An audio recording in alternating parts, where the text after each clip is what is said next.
साहिब श्री गुरु ग्रंथ साहिब जी की पावन पवित्र हजूरी विच जुड़ बैठी साध संगत जी, गुर फतेह प्रवान करो। वाहिगुरु जी का खालसा, वाहिगुरु जी की फतेह। मेरे विषय का सिरलेख है सिख सूरमगति गैर सिखां दी जुबानी। सिख धर्म का इतिहास बहादुरी, निरस्वार्थ सेवा, उच्चे तो उच्चा बलिदान ते उपलब्धियां नाल भरिया पिया है। इहो कारण है कि सिख अपनी बहादुरी लई विश्व भर विच प्रसिद्ध हैं।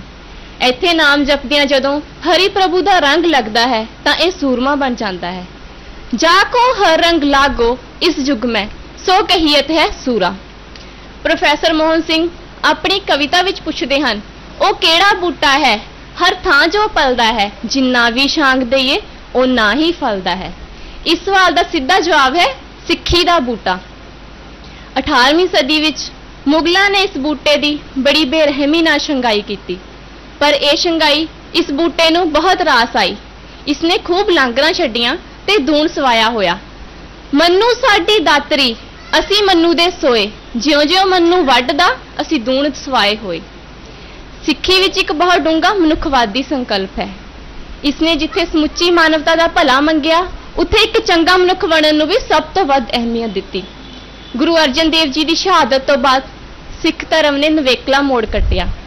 गुरबाणी युग के नाल नाल कुरबानी युग का जन्म होया ते फिर शहादत दीआं वापरियां घटनावां ने सिखां विच स्वैमान, वीर रस, चढ़दी कला, नवी चेतना भर के नवा जीवन बख्शिया। सही जीवन जांच दसी, अणख नाल जिउणा ते मरना सिखाया ते सिख इस पावन बचन ते चलण लगी। जे जीवे पत लथी जाए, सब हराम जेता किशकाए। जद सिख हथ विच शमशीर लैके मैदान विच नितरे तां तख्तां ने उन्हां नूं प्रणाम किया। इस तरह एक सिद्की, उत्साही ते आत्मविश्वासी कौम का जन्म होया। इस नव जम्मी कौम बारे अपने विचार पेश करदिआं प्रसिद्ध अंग्रेज इतिहासकार जोसेफ डेवी कनिंघम लिखता है, सारी दी सारी कौम विच एक नवी जिउंदी जागती रूह पसर रही है। गुरु गोबिंद सिंह जी की मोहर छाप ने ना केवल इन्हां दे सरीरक ढांचिਆਂ विच वाधा किया है, सगों मानसिक बनतर विच भी उसारू परिवर्तन लिआंदा है। सिख शेर दी गाल विच जाके इस नूं ललकारन दी शक्ति ते हिम्मत रखते हैं। स्वामी विवेकानंद, जिन्हां नूं वेदांत दे अथॉरिटी मन्निया जाता है, अपने भाषणां ते लिखतां विच सिੱਖੀ ते बेनज़ीर रसूलां दा जिक्र बड़े फकरिया अंदाज विच करिया करते सन। गुरु गोबिंद सिंह जी दियां लासानी कुर्बानियां उन्हां दे दिलो दिमाग ते छाइयां रहंदियां सन। जरा ध्यान देना, जिस किसी ने भी सिख इतिहास नूं गौर नाल पढ़िया है जां इसदा गंभीरता नाल अध्ययन किया है, वो इस गल तो बखूबी वाकफ होवेगा कि सिखां नूं ताकत नाल वस नहीं किया जा सकता। परसिवल स्पीयर ने Oxford history of modern India which Sikh सुभाव बारे लिखदिआं चेते कराया है कि सिख कुट्टे जाण नाल तूड़ी नहीं बनते, सगों फौलाद हो टलदे हन। डॉक्टर हरिराम गुप्ता अनुसार सिक्खी के असूलों ने भारतीय कौम रूपी कच्चे लोहे नूं फौलाद विच बदल के बेहद शक्तिशाली बना दिता है। पंजाब विच जम्मिया, पलिया ते परवान चढ़िया हर मनुख इस गल की तस्लीम करेगा कि जेकर पंजाबी विरसे विचों सिक्खी विरसे नूं मनफी कर दिता जाए तो पिछे कुछ नहीं बचता। ये सिख सूरा सो पहचानिए जो लड़े दीन के हेत, पुरजा पुरजा कट मरे कबू ना छाड़े खेत दे महावाक अनुसार हर जंग विच जित प्राप्त करता है। प्रसिद्ध अंग्रेज इतिहासकार जेम्स अनुसार दूबद लड़ाई में सिखां दा कोई सानी नहीं। ये लड़ाई भावें 6वें पातशाह द्वारा लड़ियां होण, भावें 10वें पातशाह गुरु गोबिंद सिंह जी द्वारा। बेशक मुसलमान इतिहासकारां दा सिखां प्रति रवैया पक्षपाती ही रहा होवे। जिवें काजी नूर मुहम्मद सिखां नूं बहादुरां दे रण खेतर विच शेरां बाग दलेर, बमैदान ने मर्दां चों शेरां दलेर कहंदा होया उन्हां नूं कुत्ते कहण तो वर्जदा है। संगारा मंगो संग के हस्तंद शेर, पर दूजे पासे खुद ही इस गल ते अमल नहीं कर रहा। फिर भी कुछ मुसलमान इतिहासकारां ने दलेराना सच के आधार ते कुछ लिखतां लिखियां हैं। जिवें 1705 ईस्वी विच बाबा बंदा सिंह बहादुर ते होर सिख सैनिक गुरदास नंगल की कच्ची गढ़ी विच मुगलों के घेरे विच आ गए।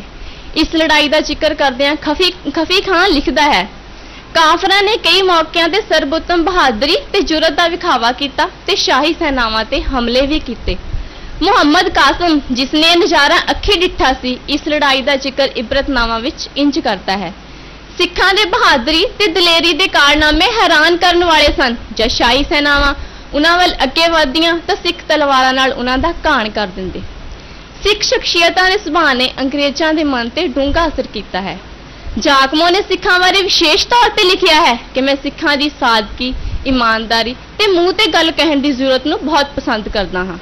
इत्थों तक कि नादर शाह वर्गा धाड़वी भी सिखां दी चंगी सूझबूझ, पैंतड़ेबाजी ते सूरम गति का निसंकोच वर्णन करता है। जब नादर शाह ने अत क्रोध की हालत विच पंजाब के सूबेदार जकरिया खान नूं कहा कि इन्हां दे घर घाट फूक दिओ, तां जकरिया खान कहता है, हजूर घोड़ियां दीयां काठियां ही इन्हां दे घर हन, खान नायक ऊषा जीन अस्त। तद नादर शाह का जवाब सी, ये मुल्क राखवाहन गिरफ्त, भाव ये देश दे हाकम होणगे।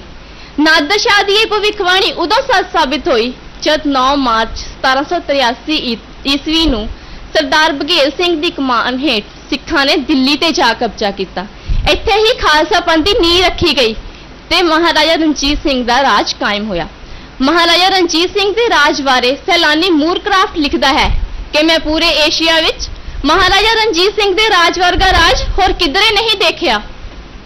महाराजा रणजीत सिंह की मौत तो बाद 22 दसंबर 1845 की रात वो कहर भरी रात सी जब अंग्रेजों का तख्त टोल रहा सी। ये वो घड़ी सी जिस बारे मैलसन अपनी पुस्तक भारत दीयां फैसला कुल लड़ाइयां विच लिखदा है। जे सिखां दा कोई चंगा रहबर हुंदा तां अंग्रेजां नूं कोई नहीं सी बचा सकदा।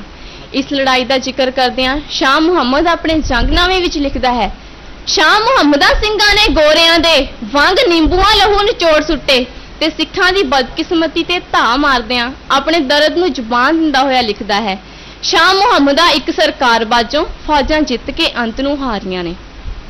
डॉक्टर हरिराम गुप्ता इस लड़ाई बारे लिखदा है, जेकर 23 दसंबर 1845 की सवेर सिख एक भी गोली चला दिंदे तां भारत विचों अंग्रेजां दा राज खत्म हो जाना सी, परंतु इंज ना हो सकिया।